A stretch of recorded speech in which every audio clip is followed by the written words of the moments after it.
So I'm glad you're here. You're in the breakout room for a discussion on training and leadership. Maggie is adding to the chat links to other topics, but we would encourage that you stick with one since we have such a short period of time. But if you meant to be somewhere else, we also will not get our feelings hurt if you decide to hop to another topic. My name is Christy Klein-Davis. I am Chief Strategy Officer at Missouri Foundation for Health, and I'm facilitating this breakout room. And I'm joined by Maggie Speck-Kern, who's with the Social Policy Institute. And Maggie will be keeping an eye on the chat and helping me out and making sure that we get any questions and things that you have burning answered by each other, because we are not experts on this topic. Again, we're in a dialogue. So again, if you're comfortable, we'd love to see your faces. So feel free to turn on your video and unmute yourself. And of course, we want to hear from you because what you say in this room will help shape future conversations and future discussions that we have as part of this series. With that, we of course want to show each other respect during the conversation. The Academy for Diversity, Equity, and Inclusion at WashU has some helpful guidelines for these types of conversations. And Maggie, do we have, okay, so here's just a set of guidelines that we have. I'll give you a minute to read them.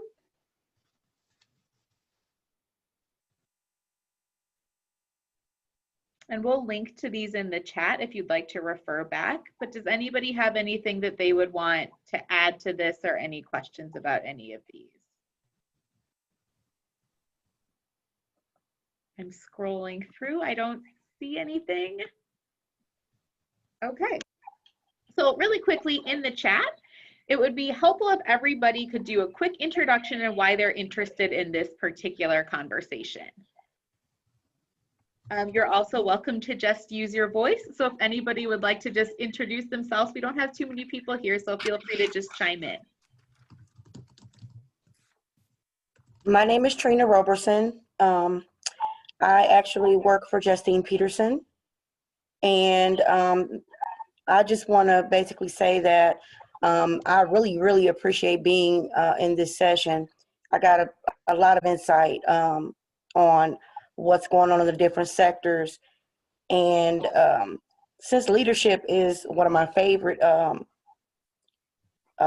viewpoints to work in, one thing that I believe that could improve and should improve that we could work on would be emotional behavior.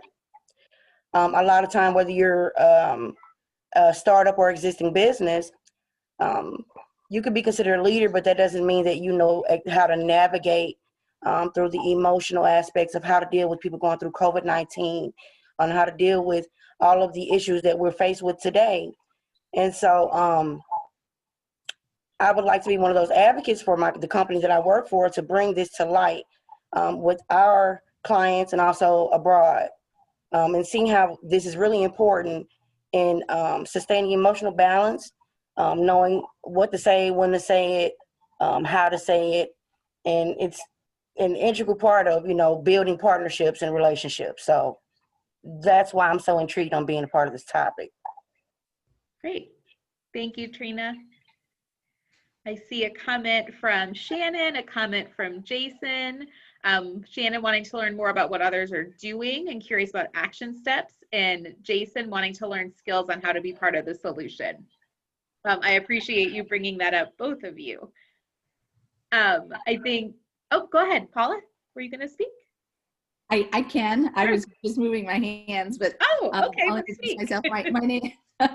My name is Paula Gertner. I'm the director of Thomas Dunn Learning Center, and I debated whether to come to this breakout session or the education one. I came in the workshop here a little bit late, so but what I heard in the last speakers thinking about region really resonated with me. Before coming to Thomas Dunn 6 years ago and working on the South Side, I had been working through Family Forward, which was Family Resource Center, and some developers on the North Side, and had been there for probably about 10 years or over 10 years.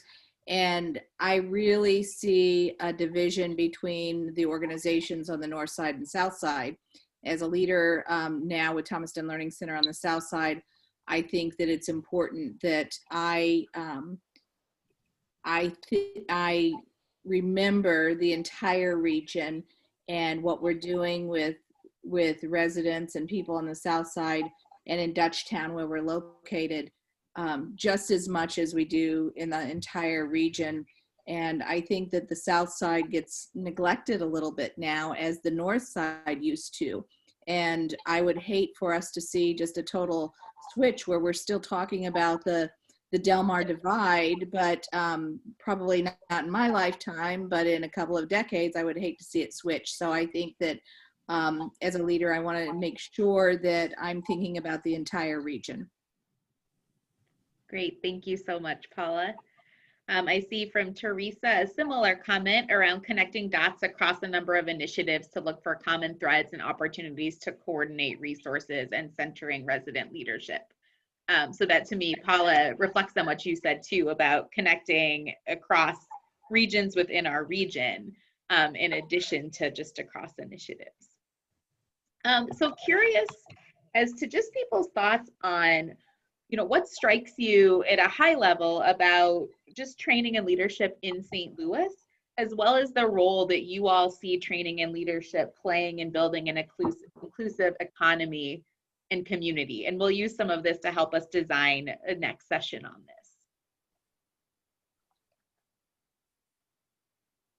Any initial thoughts? This is Jason.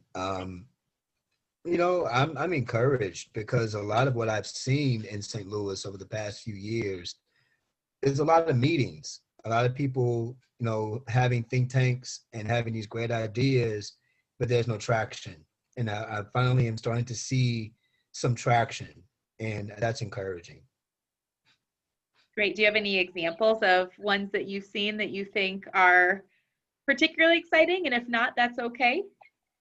Well, it's a bittersweet one. When I think about the development of downtown, for a long time, downtown St. Louis was desolate, and now it's become one of the hotbeds of the city. But on the other side, conversely, there are people who are residents there who now their rent has gone up, or they have to go without because of the development. And so though I like to see downtown becoming more of a downtown, it would be nice if the residents who have always been there could participate in that celebration of what it means to be a St. Louisan. Yeah, that's a great point. Anybody else comments or thoughts on what stands out to you about training and leadership, and how that connects to building an inclusive community and economy, more specifically? I had but Go ahead, Shannon. the thing that comes to mind, we're focused primarily on St. Louis as we are in this particular. A lot of what we do at MasterCard is global, or that I thought this was very interesting. We're losing you a little bit, Shannon. I think you're maybe blocking your microphone. Try again. Is that better? Yes. Okay. Thank you. Sorry about that. No worries. We do so much at MasterCard in our global space and then even nationwide that I love that we're targeting St. Louis specifically for these sessions. But I'm curious about the perspectives of the people that presented today and also this group here about views on whether or not the city and county should merge and the economic development impacts to that, in either for those that are for it or for those that are against it. That's a big question, so I don't expect it to get answered here, but that's just to share my thought on where my head goes when I start thinking about what some action steps are and what we should be advocating for or against. Anybody want to jump in on? Anyone want to bite during this session? I mean, I think, but to me, part of what you point out, to not answer the question, but to make an observation, is, we often talk about incremental changes and we forget about what is that big change. And sometimes I think we need to do some of the incremental, but we should also make sure it fits into the big vision of ultimately what would have that giant impact that we want to see. You think about the education in the school work, and long ago when the idea of a unified school district was put out there, and what would that look like for St. Louis and the St. Louis region if we had that instead of all these different school districts with such different funding streams. So Shannon, I appreciate you bringing the kind of giant big win into the room. Any other reflections people want to share? I see Teresa talking about civic engagement and support for civic engagement as a precursor for big transformation. Hi, I do want to add something. I really feel that if we change our economic dynamic, it will help us change the way people view home ownership. And I want to say that housing, I believe, is fundamental. It's the base on the needs pyramid of Maslow, your shelter. But we have shifted from people just living and habitating and having shelter and housing and gone away from people actually owning the land that they live on. And that was key for generations to building, and still today, to building wealth. And so we are no longer able to participate economically when you cannot build the wealth generationally to pass down to your family, your children. So I want to focus on how we change that dynamic as well to produce more homeowners, because sometimes homeowners have more a concern about what is happening around their home as well. So thank you. Thank you for adding that thought. I want to acknowledge it's 2 o'clock. I'm happy to stick on for 5 or 10 more minutes if people want to, but I understand we're at the end of our time. Anybody else want to chime in on any kind of burning thoughts at the moment, or I'll follow up with one more question. No. I just want to throw it out here. This is Jason again. I think it's sort of sad that you have to be a homeowner to have a seat at the table. You know what I mean? I feel like we should be passed to where that's a requirement. And I think it's an unspoken requirement for people to take you serious as an adult. You have to own a home. You have to have all these checks and balances and, to say that you're an adult. But I think many people who aren't homeowners, don't have a say. They don't have the same level of respect in their communities, or, I just don't know. I think there's some education that needs to be wrought in the community when it comes to the importance of home ownership. Because I don't think many people understand the value of that. I agree with you, Jason. I think that we do, for generations, since we probably existed, kind of second grade people that don't own land.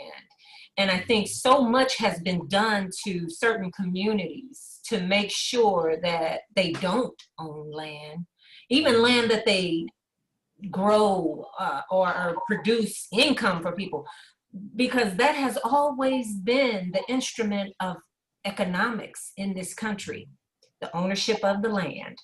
It is fundamentally what we were based on when people landed here in the struggle with the Indians, and then as time went on. But that is the fundamental thing that is immovable and has not changed, is the land. And when you own that land, you have certain control, and that has been the dynamic. And it's true, we should be more receptive. We should honor those that don't own land, that are renters, because they deserve a fair share and a voice at the table. So I am all for allowing renters to definitely be at the table, because anyone that lives in the community, mind you, even the homeless, need to have a say as far as I'm concerned.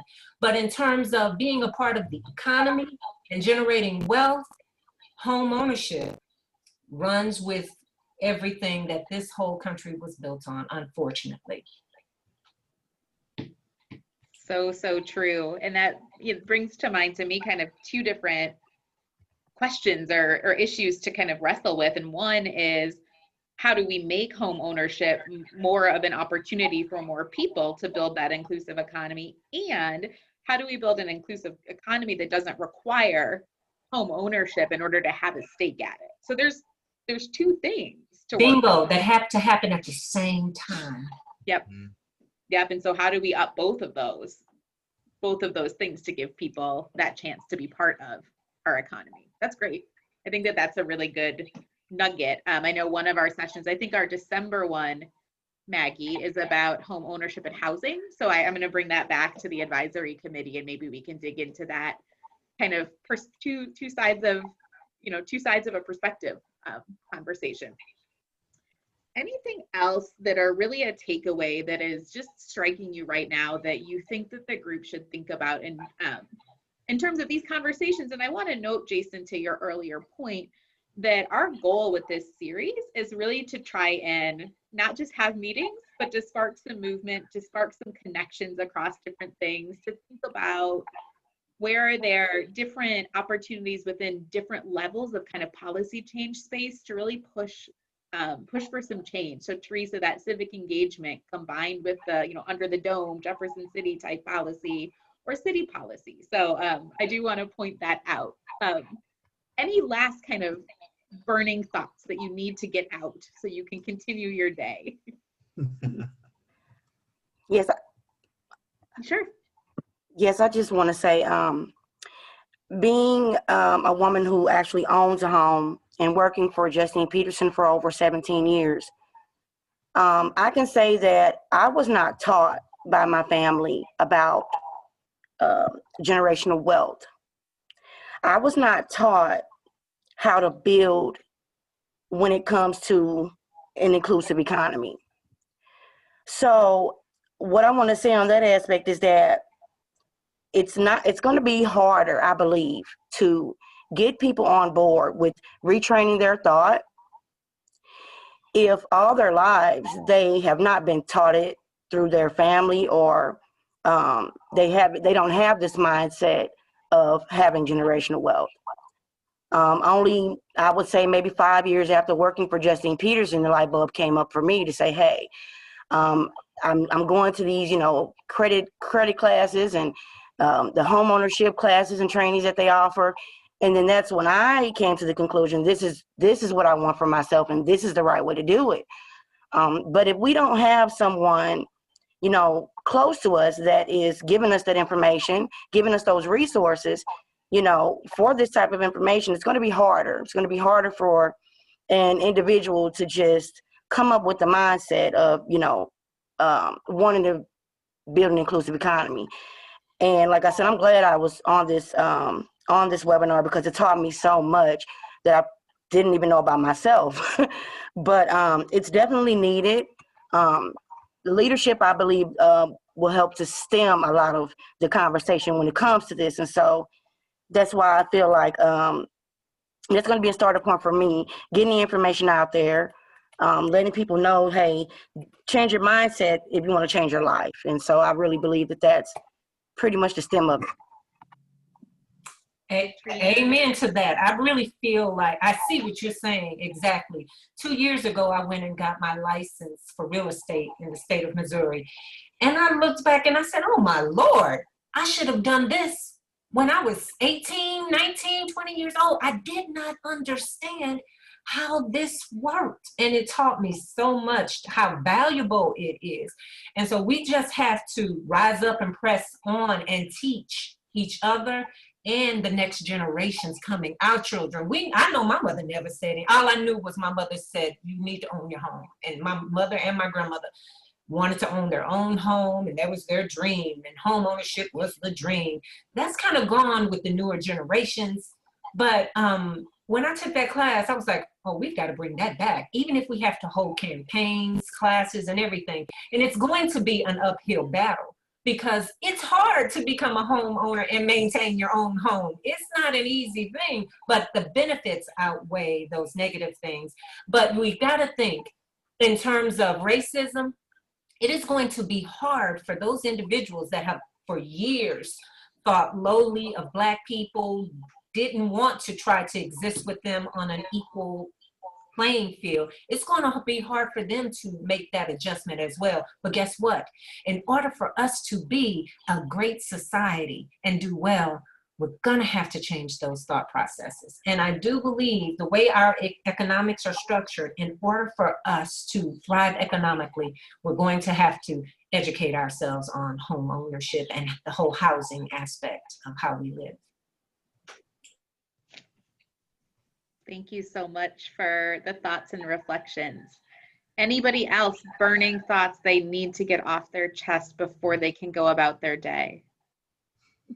I have a question Sure. for anybody out there. Is there, first of all, I don't know anybody whose parents talked to them about generational wealth growing up. And I think that no matter where they were at, social, economic background, I just don't know. Maybe so. Maybe, it was just my group that didn't talk about it. But my question is, does anyone know of any continuing conversations going on about a unified school district in the city and county? I have not. I think the closest thing I've seen lately to it is very lately, and that's the most recent report from Forward Through Ferguson that they put out this week.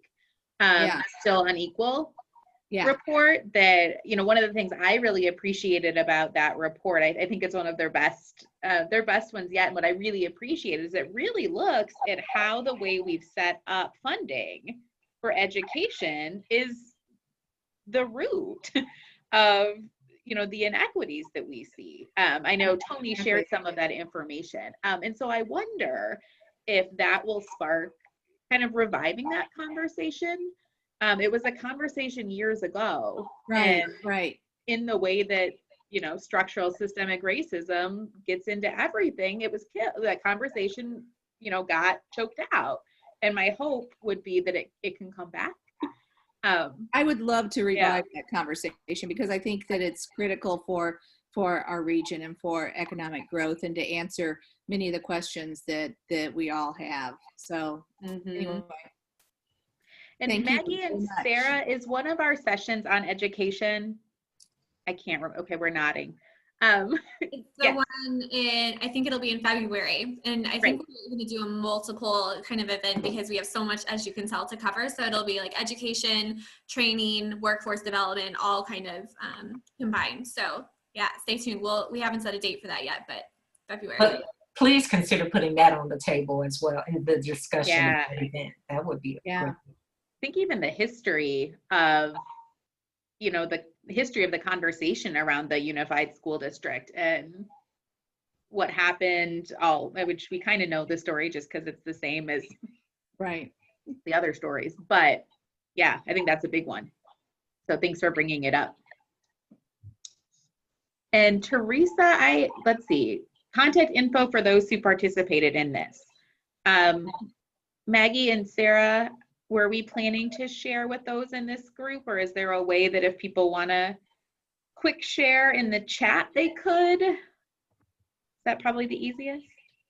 If there's a specific person you want to contact, I would recommend, direct messaging them in the chat. You can do a direct message to the person by to, and then selecting that individual person. I don't believe we'll be sharing the contact info of everyone who's in this call, just for privacy reasons. All right. Anyone? I feel like the burning thoughts at the end have been some real gems. So any other, not to put anyone on the spot for coming up with a gem, but any other real burning issues? I just want to say thanks for taking the time. Thanks for being here. Thanks for joining. It's been nice to meet all of you. I don't think I know Teresa. I'm not sure I've met anyone else. So it's been a pleasure. Thank you so much. Well, I hope we see everybody at our December event.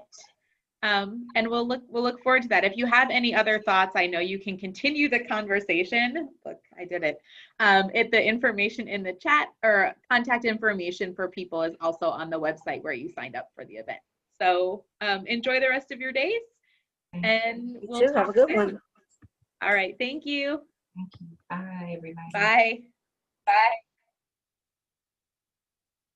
Cool. All right. Bye, Maggie. Have a good day. Thank you. You too. Nice working with you briefly. Yes. We'll talk soon. Talk Bye. soon. Bye.